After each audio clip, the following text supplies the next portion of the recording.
Okay, patient 52 this week. Wayne, Bruce. Rich, handsome, and single, but talk about mommy and daddy issues. Bruce was born into affluence in Gotham City. Gotham being Old English for complete shithole. Bruce grew up like any other kid. 154-room house, personal butler, giant underground cave system. But Bruce's life of being the cutest one-percenter in the world was tragically cut short after his parents were brutally murdered in front of him. He did not take it well. So instead of using his vast resources to better fund the police force or an anti-crime hashtag campaign, Bruce decided to spend all his money dressing up like a bat and punching people in the face.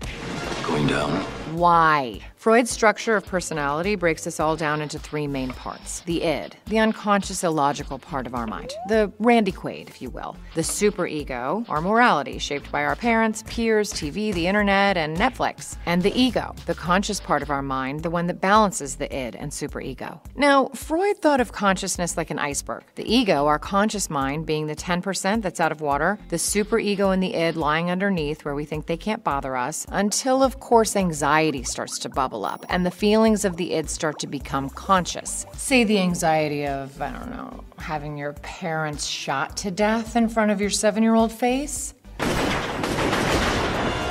So Bruce developed a handy little ego defense to block the impulses of his id. So why did Bruce choose to become Batman? Well, he'd tell you it was because at that time a bat flew through his window and he imprinted on it like a badass baby duckling, but that's not true. It's because of a movie. The movie that Bruce and his parents saw just before they got whacked? The Mark of Zorro. Psychologist Albert Bandura's social learning theory says that we learn our behavior by watching a model. It goes like this. Bruce associates his parents' murder and the movie closely. The image of Zorro was powerfully etched in his mind as the way to respond to aggression and trauma. Bruce trained the rest of his life to become Zorro, and being his own Zorro is pretty useful when it comes to making meth addicts pee their pants. So what's up with Bruce? He's clearly suffering from post-traumatic stress disorder. Criteria A, witnessing or exposure to actual or threatened death.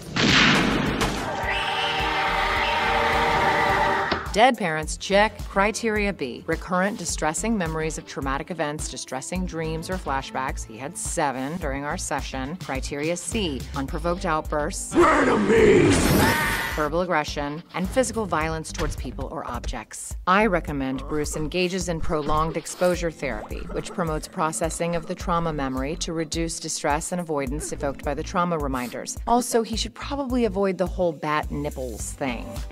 You'd be crazy not to subscribe. And if you think Batman has issues, you should check out some of these other guys.